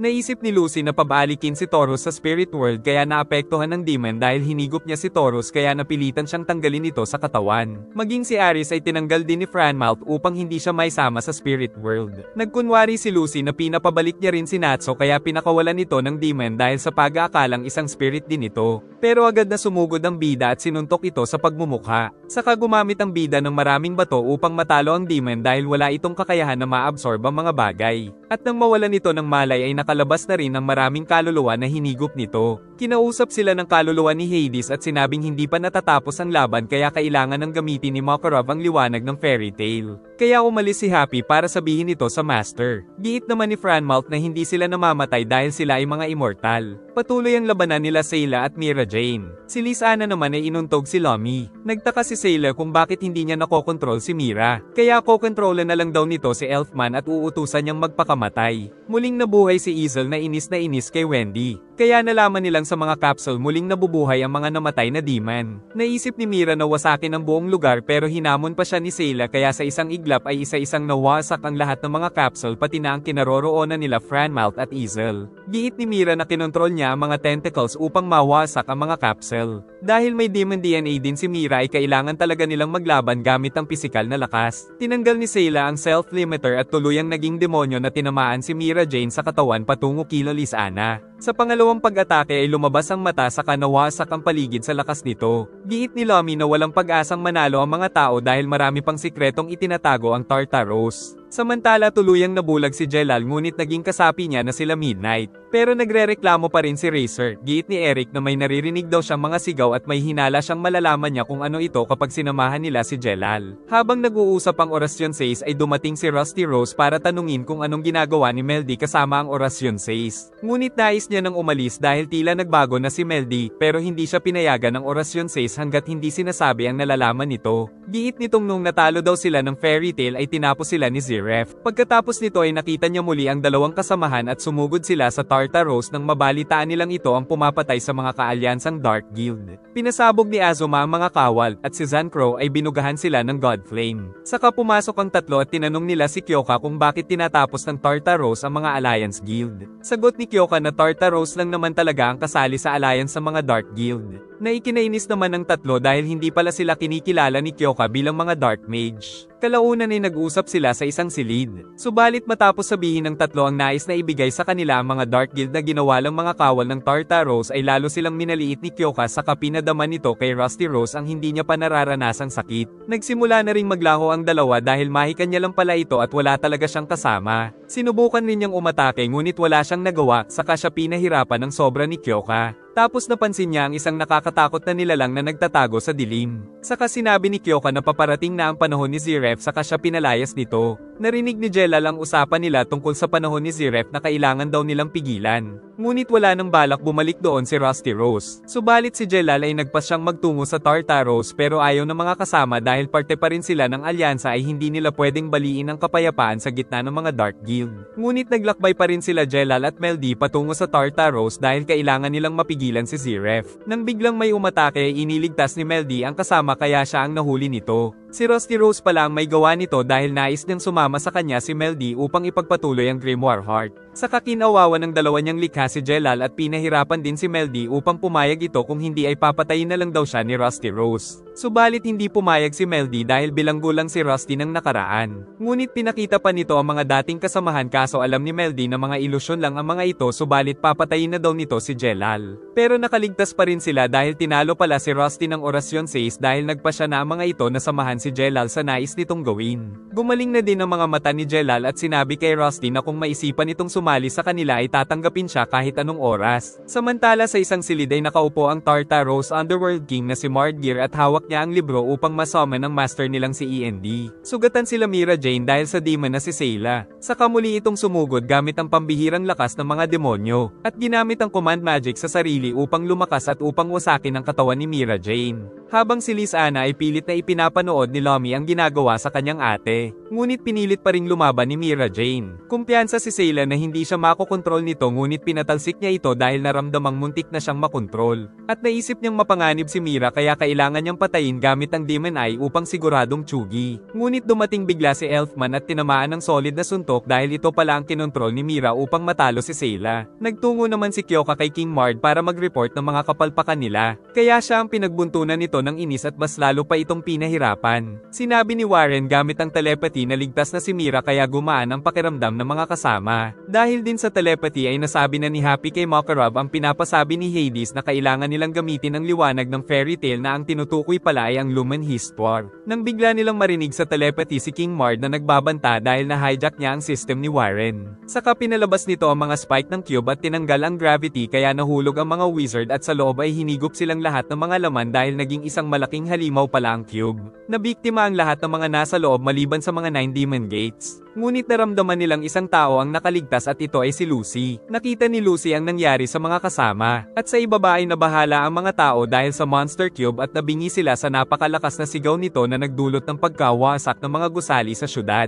Kalaunan ay nagkaroon ng tubig na tinangay si Lucy. At sinabi ni King Mard na mapopromote ang sino mang makakapatay sa dalaga kaya agad siyang hinabol ng mga ito, pero pinalo lang sila ng mahabang latigo. Ngunit pinagtitira siya ng iba pang mga bantay at naisipan ni Lucy na kumapit at nasipa niya ang isa, saka tinawag si Sagittarius para tapusin sila. Dumating din si Lomi na umiikot-ikot kaya walang kwenta ang mga palaso sa kanya at siya pa ang tinamaan nito sa katawan. Sunod ay tinawag niya si Virgo ngunit dumating din si Torofuzar ngunit nailigtas ni Loki ang dalaga mula sa demon pero napinsala din ang spirit. Muling sinuntok ng demon si Loki ngunit nakipagbakbakan din ito sa kanya habang kalaban ni Virgo si Lomi ay nanghihina si Lucy dahil sa dalawang tinawag niyang spirit. Subalit nag-aabang pa si Jackal sa itaas kaya inunahan na siya ng dalaga. Ngunit pinagapang ni Jackal ang mga pagsabog patungo sa kanya, saka hindi siya tinigilan nito sa pagpapasabog kaya napunta ang dalaga sa ilalim ngunit nararamdaman daw niya ang mahika ng mga kasama. Muli pa siyang pinasabog ng demon, subalit pinalabas pa nito ang ikatlong spirit na si Aquarius kahit wala na siyang lakas. Agad na inatake nito si Jackal ng tubig at nagsimulang malunod. Subalit nakakagalaw pa rin si Tora sa kabila ng matinding agos at tinamaan nito si Aquarius. Tutulong sana sila Leo at Virgo ngunit pinasabog sila ni Jackal. Dahil dito ay naglaho na ang dalawa at naiwang sugatan si Aquarius. Nais na itong patayin ni Tora pero nais pang mag-enjoy ni Jackal kaya umalis na ang Demon Shark. Saka kinuha ito ni Lomi para magkasama nilang pahirapan ang dalaga. Pero ang mukha ni Lomi ang pinasabog nito dahil nais niyang masolo si Lucy. Ngunit dumating si Aquarius at iniligtas ang dalaga. At iminungkahi nito na maaaring gamitin ni Lucy ang Spirit King dahil nagagawa niya ng gumamit ng tatlong spirit. Subalit kapag ginawa niya ito ay mawawasak ang isa niyang golden key. Hindi makapagdesisyon si Lucy ngunit paparating na ang kalaban kaya sinabi ni Aquarius na ang susi niya na lang ang isakripisyo. Dahil dito ay napilitan ng dalaga na isakripisyo ang susi ni Aquarius kaya nawasak na ito at nawala ang tubig. Saka dumating ang kagilagi-lalas na Spirit King na walang hirap na binutas ang Monster Cube kaya tuluyan itong bumagsak sa lupa habang iyak ng iyak si Lucy dahil hindi na niya makikita pa si Aquarius. Samantala makakaharap naman ng Spirit King ang Underworld King. Nagtataka pa rin si Jackal sa nangyari nang mahulog sila dahil sa nawasak na lugar. Nalaman ng Spirit King na patuloy pa rin ang ambisyon ni Mardgeir na ma-summon ang END Demon. At dahil sa nakita ng Spirit King na umiiyak si Lucy ay nanggigil itong tapusin ang kalaban ng kanyang summoner. Pinalabas ni Spirit King ang pinakamalakas niyang aura at inatake si Mard ngunit nakatakas ito at naglabas ng energy ball na hiniwa naman ni Spirit King. At pagbaba nito ay agad niyang hiniwa ang kinatatayuan. Ngunit natansya ni Mard na hindi daw siya matatalo nito. Muli itong umatake ng malaking espada na gumawa ng malakas na pagsabog at nagpatalsik sa demon na agad na ng counter gamit ang mga panusok na may mga tinik at patuloy pa nitong pinagtutusok ang Spirit King. Sa kabila nito ay nagawa pa rin ng Spirit King na makatakas at gumamit ng nakapangingilabot na meteor blade na nanghiwa sa napakalaking bahagi ng lugar kaya nagkaroon ng pagitan sa gitna ng lupa. Pero nagbabala si Mard na alam niya ang kahinaan nito. Samantala umiiyak pa rin si Lucy sa kanyang ginawa kaya pinasabog na siya ni Jackal ng napakalakas subalit pinrotektahan ito ng water barrier saka nagliwanag ang katawan ng dalaga. Dahil ang kapangyarihan pala ni Aquarius ay napunta sa kanyang katawan. Dahil dito ay makakalaban na siya kay Jackal. Hindi siya tinigilan ng demon sa pagpapasabog. Subalit hindi nasaktan ng dalaga dahil sa magic barrier nito kaya mas nainis ang demon at pinasabog siya ng spiral explosion pero wala talagang kwenta sa barrier. Tapos nagchantang dalaga ng kakaibang spell kung saan nakagamit siya ng uranometria na direktang tumama sa katawan ng kawawang demon. Subalit pagkatapos nito ay nawala na rin siya ng malay pero napansin ng iba pang demon na namatay muli si Jackal. Samantala patuloy ang labanan ng dalawang hari. Saka sinabi ni Mard na ang kahinaan ni Spirit King ay ang Celestial Wizard. Tapos pinagtitira siya nito ng mga energy ball. Nagsimulang magcast ang Spirit King ng katakot-takot na Galaxia Blade na nagliwanag sa buong paligid at sumabog ng napakalakas na nakita ng mga tao sa malayong lugar. Saka itong umiti dahil pinakawalan lang pala ng Spirit King ang mga bihag kaya nakalaban na muli ni Minerva si Erza. Maging ang mga kasama ay muli nang nabuhay dahil nakatakas mula sa sumpa. Saka nagkita-kita sila para bumuo ng isang plano. Hindi inaasahan ni Mardin na ito pala ang plano ng Spirit King. Subalit kailangan na rin niyang magbalik sa Spirit World dahil ubos na ang time limit kaya ang Fairy Tail na daw ang bahala sa mga demon. Pero bago ito maglaho ay naging isa ring bato si King Mard dahil sa kagagawa ng Spirit King. Nagtaka si Tora kung paano natalo ni Lucy si Jackal. Gayunpaman ay kailangan niya itong tapusin pero pinrotektahan naman ito ni Gajeel. Dumating din si Kiss at gumamit ng sumpa nito ngunit kinontra siya ng magic ni Juvia. Ngunit gagawin daw yelo ni Silver si Juvia pero kinontra din ito ni Gray. Dumating din si Tempester at umatake ng apoy ngunit ang lahat ng ito ay hinigop lang ni Natsu. Sinabi ni Natsu sa mga kasama na si Silver ang nagpayelo sa Sun Village at kaamoy din daw nito si Gray. Nang bigla itong sumugod at kinuha si Gray saka naglaho. Saka gumawa ng mga tornado ang mga demon upang liparin sila pero wala itong epekto kay Gajeel ngunit pag-atake ay sinalag siya ni Tora Fuzar. Sila Natsu at Juvia naman ay pinigilan si Kiss saka pinatalsik ni Tora si Gajeel. At si Kiss ay napinsala si Juvia. Saka kinuryente ni Tempester si Natsu at binalibag. Ngunit muling sumugod ang tatlo sa mga demon. Hindi mahanap ni Lily ang mga kasama at natatakot pa siya sa naririnig na pagkidlat saka nakakaramdam na rin ng gutom kaya napagkamalang pagkain ng mga bakal. Nakita din niya si Happy ngunit merong kabute sa ulo nito. Nagpa siya si Lily na putulin ito pero natakot si Happy kaya binatak na lang nila ngunit walang nangyari. Habang naglalakad ay nagkaroon ito ng mata dahil ito pala ay si Franmouth. Nakita nila na napinsala ang malaking bahagi ng syudad. Saka nagising si Wendy sa pangangalaga ni Carla. At nandoon din si Dranbolt para bantayan sila. Akala ng dalawa ay natapos na ang labanan ngunit sinabi ni Dranbolt ang tunay na sitwasyon. Kaya nagtungo sa itaas ang dalawa at nakita na napakaraming The Face ang lumitaw. Giit ni Dranbolt na nasa 2,000 ang bilang nito. Saka nagsisimula na ring makabalik ang hari ng Underworld. Nangako si Wendy na hindi na siya magiging iyakin kaya pinutol niya ang kanyang buhok tanda ng kanyang desisyon. Patuloy ang labanan nila Minerva at Erza hanggang sa maputol ang espada nito. At sumipa si Erza ngunit nakipagpalit si Minerva kaya siya ang tumalsik. Pero tinamaan pa rin siya ni Titania na ikinainis ni Minerva pero inumbag na naman siya. At naalala nito ang mga pagpapahirap na ginawa sa kanya ng walang pusong ama dahil nakafocus lang sa pagpapalakas. Dahil dito ay inumbag na naman siya ni Erza at kalaunan ay nagmakaawa si Minerva na patayin siya ni Titania. Ngunit pinangako ni Erza na naghihintay sa kanya ang mga kasama sa Sabertooth. Dumating si Mard at sinabing ito ang ayaw niya sa mga tao na masyadong mahina ang damdamin. Saka sila nito ginamitan ng mahika at tuluyang tinapos si Minerva ng napakalakas na sumpa. Subalit dumating ang Twin Dragon ng Sabertooth upang iligtas si Minerva kaya napagtanto ng dalaga na totoo ang sinasabi ni Erza. Sinabi din ng dalawa na nakakita sila ng maraming The Face sa di kalayuan.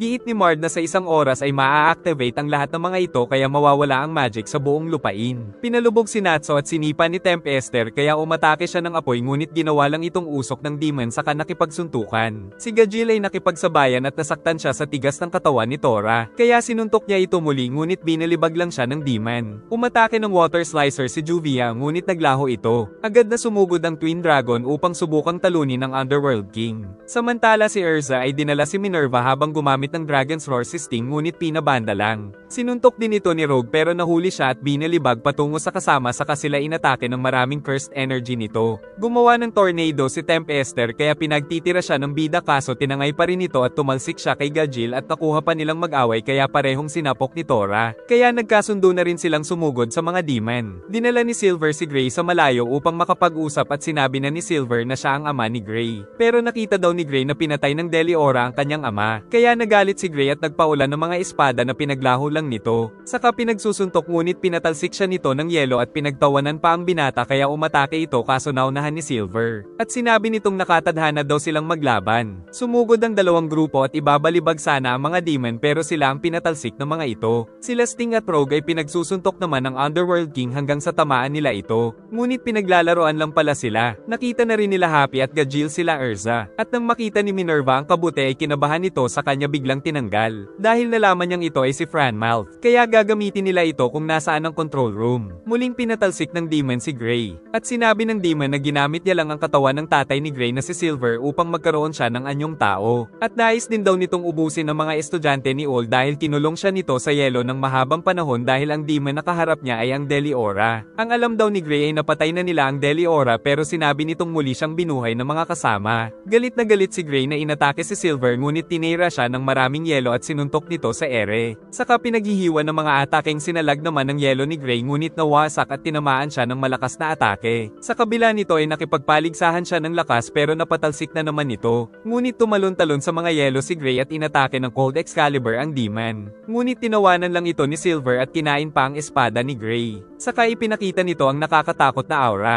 Inatake ni Kiss si Juvia, at pinabagsak naman ni Tempester si Natsu. Sinalag ni Tora ang atake ni Gajil at pinatalsik siya nito. Kaya parehong nabubugbog sila Gajil at Natsu. Sa kabila nito ay sumugod pa rin sila sa mga Demon. Ngunit inumbag nito ng malakas si Natsu at sinipa pa habang nasa lupa pero umatake ito ng apoy. Si Gray ay tinamaan ng yelo ni Silver at napatalsik. Kaya gumamit si Gray ng Ice Impact spell subalit kinain lang ito ng demonyo. Saka nagbugay ito ng Ice Demon Roar na puminsala kay Gray. Sunod ay gumawa si Gray ng cannon at tinamaan ito dahil gumamit pala siya ng bato. Saka umatake ng napakaraming bato si Gray dahil hindi ito nakokontrol ni Silver. Ngunit nagliwanag saka binalot ni Silver ng yelo ang buong paligid upang kahit ang mga bato ay makokontrol na rin ito. Subalit ginamit pa ni Gray ang ginawa nitong yelo upang magkaroon ng pambihirang lakas at inatake si Silver. Ngunit hindi pa rin ito napinsala. Di makapaniwala si Franmouth na bihag lang siya ng mga pusa sa kanais pa itong kainin ni Frosh. Kaya nang hindi nila mapansin ay kinain niya ito. Nagbanta si Lily na ituro sa kanila ang control room. Subalit nag-iisip si Franmouth ng paraan para mapatagal sila. Sila Wendy naman ay nagplano na puntahan si Warren upang sabihin sa iba pang mga guild sa Fury ang sitwasyon upang magpatulong. Patuloy na kinawawa ni Silver si Gray gamit ang magic nito. Kaya naisip ni Gray na gamitin ang Ice Shell kahit na ikasawi upang mapigilan lang si Silver kaya inatake ito ng Demon. Kaso nasa likod pala si Gray na tuluyang gumamit ng Ice Shell na nagliwanag sa buong paligid subalit napigilan ni Silver ang kanyang spell at ibinalik kay Gray. Pero isa lang din pala itong decoy dahil walang balak magpakamatay si Gray kaya ginamit niya ang bolang bakal at pinahaba ang kamay upang ihagis ito ng napakalakas sa katawan ni Silver na tuluyang nabutas. Sa kabila nito ay alam pala ni Gray na hindi ito si Deliora kundi ito talaga ang kanyang ama. Giit ni Silver na hinihintay niya lang ang anak na tapusin siya nito dahil ang totoo ay hindi siya isang demon at isa lang siyang puppet ni Kiss na isa palang necromancer. Sa kabila nito ay palihim na pumapatay si Silver ng ibang mga demon upang ipaghiganti ang kanyang pamilya kaya napagkamalan niya rin ng mga demon ng mga giant.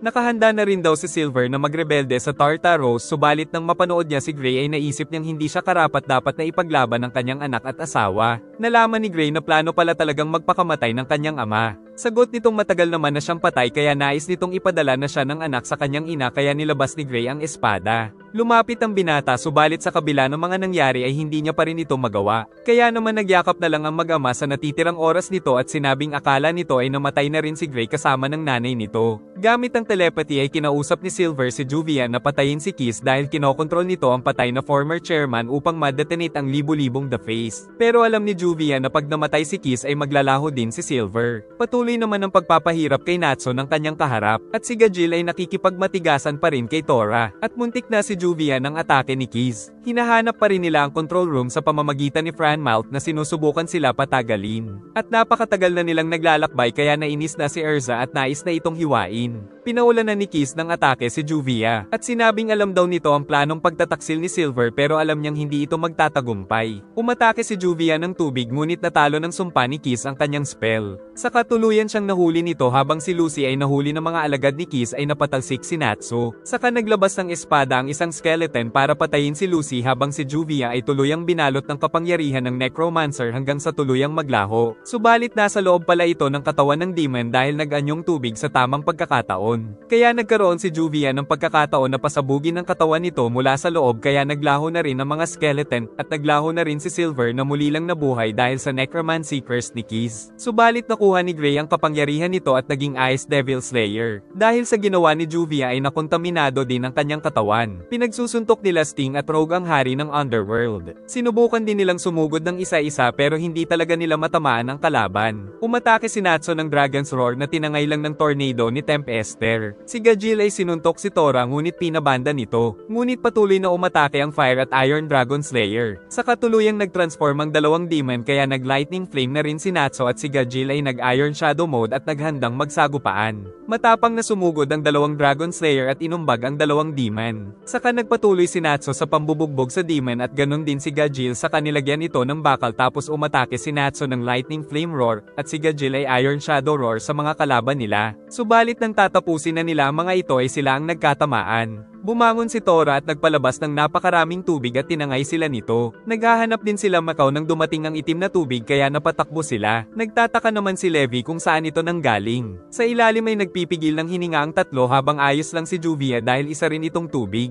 Sumugod naman si Tora at kinuha sila Natsu at Gajil at nang makatakas ang bida ay hindi siya makagawa ng apoy tapos pareho silang sinipa ni Tora Fuzar. Samantala si Tempester ay nanunood lang kaya nais ni Gajil na iligtas ni Natsu ang mga dalaga habang pinipigilan niya ang mga demon pero maging si Natsu ay nawala na ng malay. Giit ni Tora na may lason ng tubig niya kaya mamamatay sila pagkatapos ng 5 minuto. Dahil dito ay tinakpan ni Gajil ang bunganga at sumugod pero mabilis sa tubig ang kalaban. Saka ito gumamit ng Deep Impact Curse na direktang tinamaan ng Iron Dragon Slayer. Pero muli siyang sumugod para sa mga kaibigan at naging shadow upang malikuran ang demon subalit napakasakit ng mga suntok ni Tora na labis niyang iniinda. Dahil dito ay nawawala na rin siya ng malay. Saka dumating si Levi para iligtas siya at binigyan ng hininga gamit ang kanilang mga bibig pero si Levi ang nalunod. At susuntukin ito ng demon kaya mabilis na iniligtas ng Iron Shadow Dragon Slayer. Giit ni Gajil na kailangang gumawa ni Levi ng hangin. Kaya ginamit nito ang script magic upang makagawa ng air bubble para sa kanila. Saka sumugod si Gajil at pinagsusuntok ang kalaban. Nagpatuloy ang Iron Dragon Slayer sa pambubugbog sa demonyo gamit ang buong lakas nito. Saka nag-Iron Shadow mode pero pinatigas din ni Tora ang katawan kaya pagsuntok niya ay siya pa ang nasaktan dahil sa sobrang tigas nito. Alam din daw ng demon na nakakaapekto na kay Gajil ang lason sa tubig kaya hindi na ito nakailag ng hulihin ng malaking kamay ni Tora. Dahil na rin sa lason ay naglaho ang air bubble ni Levi. Nagawa namang makatakas ng binata saka sinuntok ito sa pagmumukha na nagawang masaktan ng depensa ni Tora. Nalaman ni Levi na dahil sa carbon mula sa tubig ni Tora ay nag-upgrade ang Iron Dragon Slayer patungo sa steel na mas matigas. Saka ito gumawa ng Steel Dragon Sword at tuluyang pinaghihiwa ang demon. Dahil sa pagkatalo ni Tora ay naglaho na rin ng tubig na nagmula sa kanya kaya nakaligtas ang mga kasama. Subalit nandoon pa si Tempester kaya tatapusin na nito ang nanghihinang Gajil, subalit biglang tumama ang kidlat dahil kay Laxus para sa kanilang muling pagtutuos. Sumugod si Tempest gamit ang apoy ngunit sinuntok siya ni Laxus at napatalsik nito.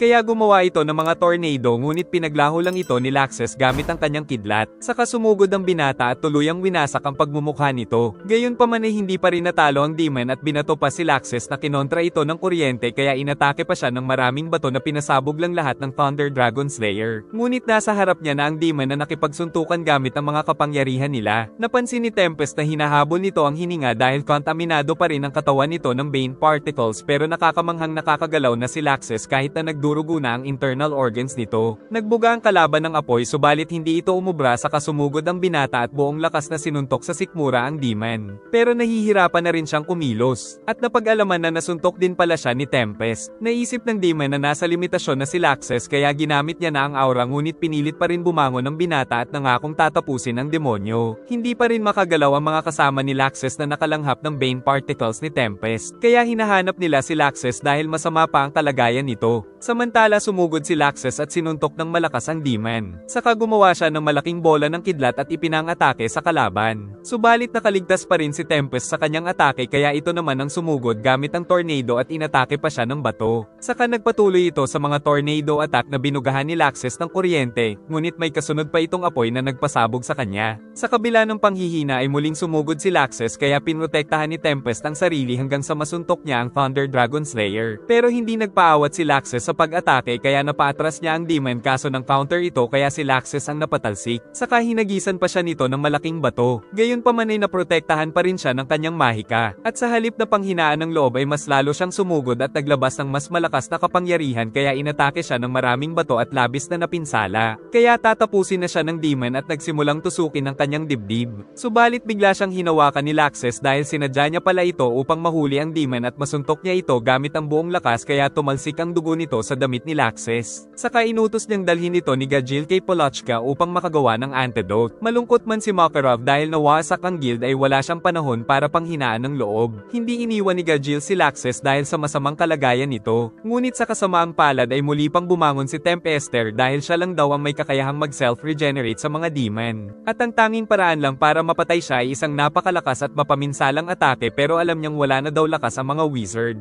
Napangiti si Laxes dahil nagkalat na pala ang kanyang kuryente sa paligid. Saka umatake ito ng Thunder Dragon's Roar kasama ng mga kidlat na nasa paligid kaya tinamaan si Tempest ng 7 Dragon's Roar nang magkakasabay at tuluyang bumagsak pero bagsak na rin si Laxes. Dahil dito ay tinanggap na rin ni Tempest ang pagkatalo subalit nag-self-destruct na naman ito ng mga Bane Particles na malalanghap ng mga kasama. Gayunpaman ay kinontra ito ng mga yelo dahil sa lakas ng bagong kapangyarihan ni Grey at napansin din ni Gajil na nag-iba ang aura nito. Nakarating na sila sa control room kung saan nakita ang former chairman ngunit bigla silang hindi makahinga dahil sa kagagawa ni Sayla na siya na rin palang nagkokontrol sa bangkay ng chairman dahil kailangan nila ang otoridad nito upang ma-deploy ang 3,000 The Face. Bago pa sila mamatay ay biglang sinuntok ni Mira ang mukha ni Sayla upang matanggal ang sumpa nito sa mga kaibigan pati na sa chairman. Ngunit wala nang lakas si Mira at ganoon na din si Sayla. Subalit natapos na daw ng chairman ang trabaho nito kaya ma-deploy na ang The Face. Upang magkaroon ng sapat na lakas ay inabsorb na lang ni Kyoka ang natitirang kapangyarihan ni Sayla. Dahil dito ay magkakaharap na naman sila Erza at Kyoka. Agad na naglaban ng dalawa kung saan napapaiwas na lang si Erza sa mga atake nito ngunit nasipa niya naman ang demon at mabilis pa itong hiniwa. Samantala biglang nawala ng malay si Wendy dahil sa kakaibang tunog. At nag-aalala naman ang mga kasama sa kalagayan ni Laxes. Nang makaramdam ng takot si Natsu sa naririnig na ungol na narinig din ni Gajil saka nagkaroon ng pagyanig. Naramdaman din ito ni Sting at hindi rin makapaniwala si Mard na darating ito. Ikinatakot din ng mga tao ang nangyayari saka naramdaman ng lahat ang pagdating ng pinakamalakas na dragon na Acnologia. Kasabay ng pagputok ng bulkan ay lumabas na rin ang isa pang dragon na si Ignil. Ang Acnologia ay umatake na ng katakot-takot na breath attack nito sa buong syudad. Samantala ang nakita na lang nila Dranbolt ay ang malakas na liwanag mula dito. Biglang nakaramdam ng mga pulsations ang mga Dragon Slayer dahil sa Acnologia. Samantala patuloy pa rin ito sa pagwawala habang takot na takot ang lahat dahil tila wala itong balak na tigilan sila. Naisip ni Mard na hinahanap nito ang libro ni END Demon upang mapigilan ang pag-revive nito. Kaya naghanda na naman ng napakalakas na blast breath nang marinig ni Natsu si Ignil na may tiwala daw na mapapatay ng bida ang END at nagliwanag ang kanyang katawan, saka naalala ng bida ang masayang nakaraan noong kasama niya pa si Ignil. Kalaunan ay lumabas sa kanyang katawan si Ignil dahil dito lang pala ito nagtago sa loob ng mahabang panahon. Agad na sumugod ang Fire Dragon at pinigilan ng blast breath ng Acnologia at patuloy na nakipaglaban dito sa ere. Habang nakikipaglaban si Ignil ay napaiyak ang bida dahil matagal niya na itong hinahanap. Nagpatuloy sila sa labanan hanggang sa masuntok ito ng Fire Dragon. Samantala tumakas si Mardgear sa Twin Dragon ng Sabertooth at pinanood ang dalawang naglalaban. Naging ayos na rin si Wendy at nakita nila sa ere na nakikipaglaban si Ignil. Samantala si Mardgear ay may masamang plano upang magkasabay na matalo ang dalawang dragon. Nagtataka si Gajil kung ano ang tinutukoy ni Ignil na nasa loob siya ni Natsu. Kaya ginamit ng bida ang kakayahan at mabilis siyang nagtungo upang itanong sa ama kung nasaan ang mga dragon nila Gajil at Wendy. Subalit inaatake sila ng Acnologia kaya niligtas siya ni Ignil sa kabinugahan ng napakainit na apoy ang kalaban at naramdaman ng mga tao na parang matutunaw sila kahit napakalayo nito, saka nagdulot ito ng malakas na pagsabog.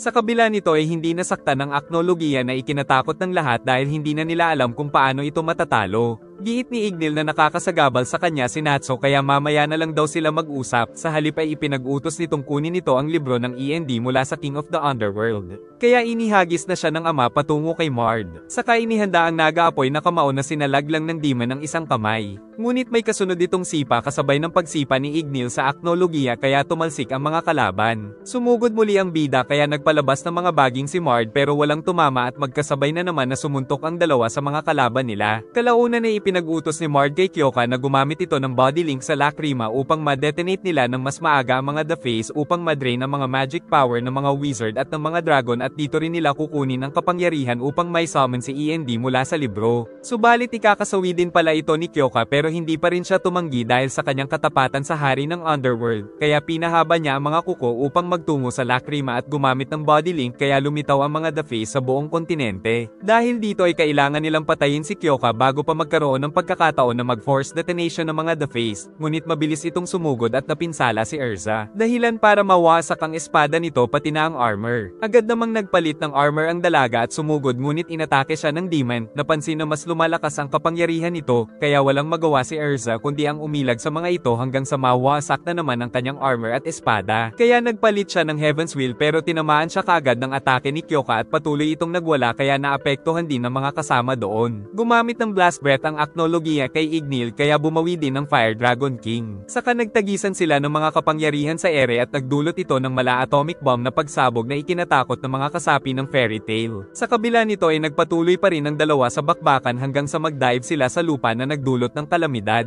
Sinusubukan ni Natsu na kunin ang libro dahil sa utos ng kanyang amang dragon. Hindi makagalaw si Erza dahil ginawang super high ni Kyoka ang pandaman nito at maging ang mga kasama ay naapektuhan. At kahit ihip lang ng hangin ay parang binabalatan ng buhay ang pakiramdam ni Erza. Lalo pa siyang pinahirapan nito sa winasak na naman ang kanyang armor at pinagkakalkal. Ngunit sa kabila nito ay may lakas pang bumangon ng dalaga na ipinagtaka ni Kyoka sabay tinamaan ito ng uppercut. Nakaramdam sila ng pagyanig sa ilalim dahil naglalaban pa rin ang dalawang dragon sa ilalim ng lupa. Kalaunan ay lumabas sa lupa ang mga atake ng dalawang dragon saka patuloy silang naglaban sa ere. Tinamaan na rin ni Erza ang demon sa tiyan nito ngunit nagtataka pa rin ito dahil tinanggal niya ang 5 senses ng dalaga. Kasunod ng isa pang suntok ay mas pinabilis ni Kyoka ang timer ng The Face. Saka pinagkakalmot ang katawan nito at sobrang sakit ang nararamdaman ni Erza dahil sa super high senses. Ngunit nagawa pa rin ni Titania na tamaan ng demon. Saka naglabas ito ng espada at tuluyang hiniwa ang katawan ng demon ngunit may 40 seconds na lang na natitira kaya kailangan niya ng mapatay si Kyoka pero naubos na rin ang lakas ni Erza. Dahil dito ay nakipag-swap si Minerva at kinuha ang espada saka nito tinapos ang demon. Ilang minuto bago mag-detonate ang The Face ay nakikipagtuos si Natsu kay Mardgear. Ngunit hindi pa rin siya nagpaawat kaya sinalag nito at pinalubog sa ilalim ng lupa saka muntik ng tamaan si Ignil ng Acnologia. At sa ilalim ay inatake ng mga baging si Natsu subalit na iligtas siya nila Sting at Rogue. Kaya nais ng dalawa na magtulungan silang tatlo para matalo si Mardgear pero tumanggi ang bida dahil si Ignil ang nagbigay sa kanya ng misyon. Di makapaniwala si Rogue kaya sinabi ni Sting na mag-unahan na lang daw sila kung sino ang makakatalo kay Mard pero sinabi niya lang ito para pumayag si Natsu na agad na sinuntok si Mard at sa pangalawang suntok ay tinamaan siya kaya may follow-up si Sting pero tinamaan din ni Mard. Sumunod si Rogue na sinundan agad ng bida kaya tinamaan ito hanggang sa magsimula ng magkonekta ang mga atake ng tatlo. Samantala sa ere ay nagtagisan ng Blast Breath ang dalawang dragon na nagpayanig sa paligid.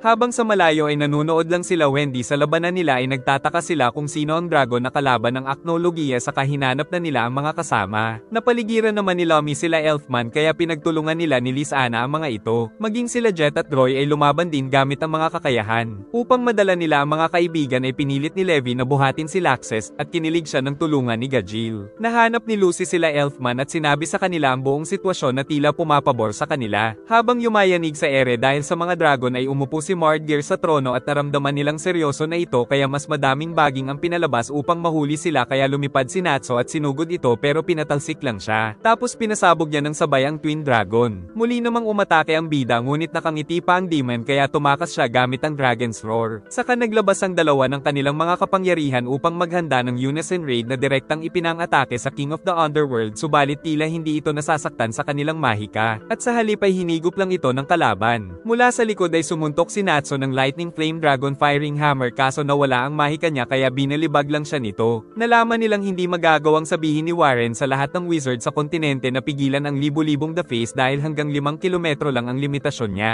Nang marinig nila ang boses ng Master na sinasabing may pag-asa pa sila sa pamamagitan ng Lumen Histoire. Nakiusap din si Makarov kay Dranbolt na pagkatapos niyang gamitin ang Lumen Histoire ay burahin niya ito sa alaala ng lahat pati na sa sarili. Biglang pinalo ng mga baging sila Sting at Rogue pati na rin si Natsu. Saka nagpalabas si Mard ng malaking bulaklak upang kainin si Natsu nang bigla itong mawasak ng yelo dahil dumating si Gray na isa na ngayong Ice Devil Slayer. Inatake nito ng pambihirang yelo si Mardgear na umepekto sa demon ngunit agad din itong nakatakas. At agad din na umatake ng napakaraming malalaking baging ngunit lahat ng ito ay ginawang yelo ni Gray at winasak. Hanggang sa tamaan niya na naman si Mardgear ng yelo saka tumalon upang tapusin ang Underworld King subalit pinigilan siya ni Gemma at pinatalsik nito. Di makapaniwala sila Sting at Rogue sa nakita. Giit ni Mard na ito ang kanyang pinakamalakas na tauhan na mas malakas pa sa 9 Demon Gates. Pero dahil sa narinig ay si Mard daw ang isusunod nito pagkatapos niyang ubusin ang mga kalaban. Matapang na sumugod si Natsu kaya natauhan sila Sting at Rogue ngunit pinatalsik lang siya ni Gemma. Maging ang Twin Dragon ay walang magawa sa kanya saka tinawag tinawag nitong mga butiki ang kanilang mga dragon saka muling inatake ang dalawa. Sa kabila nito ay tinamaan siya nila Sting at Rogue. Saka nagpatuloy silang kalabanin ng dati nilang master. Samantala si Mard ay nag-transform upang gamitin ang tinatago niyang kapangyarihan ng demonyo laban kila Natsu at Gray. Nagpalabas ng napakaraming ugat ang demon kaya umatake ng magkasabay sila Gray at Natsu upang mawasak ang mga ito. Ngunit nahuli sila ni Mard at lumipad sa kanginudngod ang mga mukha nila sa lupa. Sumuntok si Giemma kaya umilag ang dalawa. Tinanong ni Sting kung siya ba ang nagdala kay Minerva sa Dark Guild. Sagot nitong wala daw siyang pake sa mahina niyang anak kaya nasuntok siya ni Sting, ngunit magkasunod lang sila na binugbog ng dati nilang master. Saka muling inatake si Rogue dahil napakahina na daw ngayon ng Sabertooth. Giit ni Sting na binago nila ang guild upang maging totoong pamilya ang turing ng bawat mga miyembro. Dahil ang tunay na guild ay dapat nagtutulungan hindi tulad ng kagustuhan ni Giemma kaya sabay nila itong sinuntok ngunit sinalag at tinawanan lang sila nito. At magkasabay din silang pininsala sa balikat. Ngunit ibinigay pa rin ng dalawang Dragon Slayer ang lahat sa patuloy nilang pag-atake sa dati nilang master hanggang sa matalo ito ngunit naubusan na rin sila ng kapangyarihan. Sila Natsu at Gray ay nakatakas na rin sa kamay ng demon at magkasabay na inumbag ang pagmumukha nito. Samantala hindi pa rin tumitigil ang patayan ng dalawang dragon sa ere habang nanunood lang ang mga miyembro ng Fairy Tail at muntik na rin sila gagil pero tagumpay silang nakarating kay Polochka para sa blood sample ni Temp Esther upang makagawa ng antidote. Magkasabay na pinulbos ng dalawa ang ulo ni Mard gamit ang mga kapangyarihan pero sabay din silang binilibag nito. Saka sila inatake ng malakas na cursed energy. Binugahan nito ni Natsu ngunit nakailag kaya umatake din si Gray na tinamaan ito. Kaso nagpalabas ito ng napakalaking baging na pinagtulungan ng dalawa na pinagsusuntok nila ng napakabilis at hindi tinigilan hanggang sa mawasak ito. Saka umatake si Gray ng yelo at sa loob nito ay nandoon si Natsu kaya tinamaan ng demon at tumalsik sa ibaba. Pero sa kabila nito ay hindi ito nagalusan. Saka nagpalabas ito ng mga sumpa sa paligid patungo sa kanila hanggang sa balutin nito ang mga katawan ng dalawa. Nag-anyong mga kaluluwa ang mga sumpa sa paligid na tinawag ni Mardgear na memento mori na kung sino mang tamaan ay siguradong maglalaho kahit gaano pa kataas ang magic power. Dahil sa laki ng pinsala ay inisip ni Mard na patay na ang dalawa ngunit biglang umangat mula sa lupa sila Natsu at Gray. Naisip ni Mard na dahil na kay Gray na ang kapangyarihan ni Silver ay naprotektahan din nito si Natsu mula sa kanyang ultimate curse. Ngunit naubos na rin ang lakas nito kaya si Natsu na lang ang pag-asang makakatalo sa Underworld King. Dumating ang Christina ship ng Blue Pegasus dahil natanggap nila ang mensahe ng Fairy Tail kaya tutulungan nilang sabihin ang mensahe sa iba pang mga guild.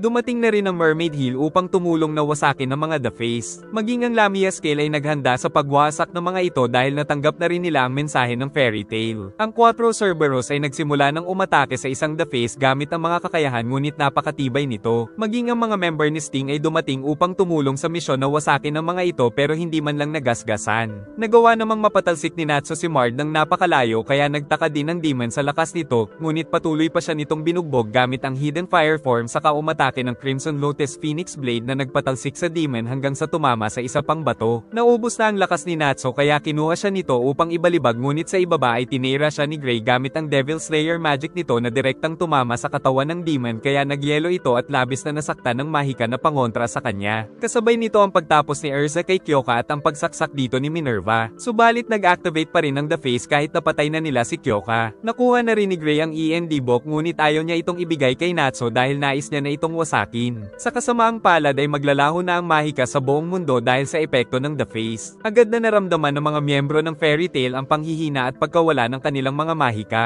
Ang Magic Train ay natanggal sa riles nito at ang Christina ng Blue Pegasus ay ginamit ang reserbang mahika upang patamaan ng isang The Face ngunit walang kwenta ang mga atake kahit anong gawin nila. Nagbanta naman si Mard na dahil sa mga The Face ay tuluyan ng mabubuhay si END. Biglang nahulog ang aknologiya na inisip nilang dahil sa The Face pero natalo pala ito ni Ignil. Samantala ang Christina ay nauubusan na rin ng magic power nang biglang dumating ang isang dragon na winasak ang isang The Face at nakilala ito ni Wendy na si Grandini. Nakita nila Happy sa control room na unti-unting nauubos ang mga The Face sa buong paligid. Saka naramdaman din ni Gajil na nandoon si Metallicana. Pati ang mga dragon nila Sting at Rogue na sila Wise Logia at Skiadrum ay nandito na rin. Nagtulong-tulong ang kanilang mga dragon upang iligtas ang mundo kaya di makapaniwala ang mga wizard. Nanghihina na rin ang iba't ibang mga wizard mula sa iba't ibang mga guild nang makita nila na dumating ang mga dragon at winawasak ng mga ito ang mga The Face kaya mabilis na nauubos ayon sa radar. Nakabawi na rin sa mahika ang Christina dahil sa ginagawa ng mga dragon. At hindi tumigil ang mga ito hanggang sa mag-signal lost na ang The Face kaya hindi na maglalaho ang mahika sa mundo kaya hindi na rin lalabas ang END Demon. Giit ni Ignil na hindi namatay ang mga dragon nila Sting at Rogue dahil nasa loob lang sila ng katawan ng mga Dragon Slayer. Nagtataka si Natsu kung bakit nila ito ginawa sagot ni Ignil na para maprotektahan sila sa pagiging katulad ng aknologiya. Nang bigla itong bumangon kaya hinabol ng Fire Dragon King at nakipaglaban ito muli sa ere dahil ang pakay nito ay ang wasakin ng lahat ng bagay sa paligid.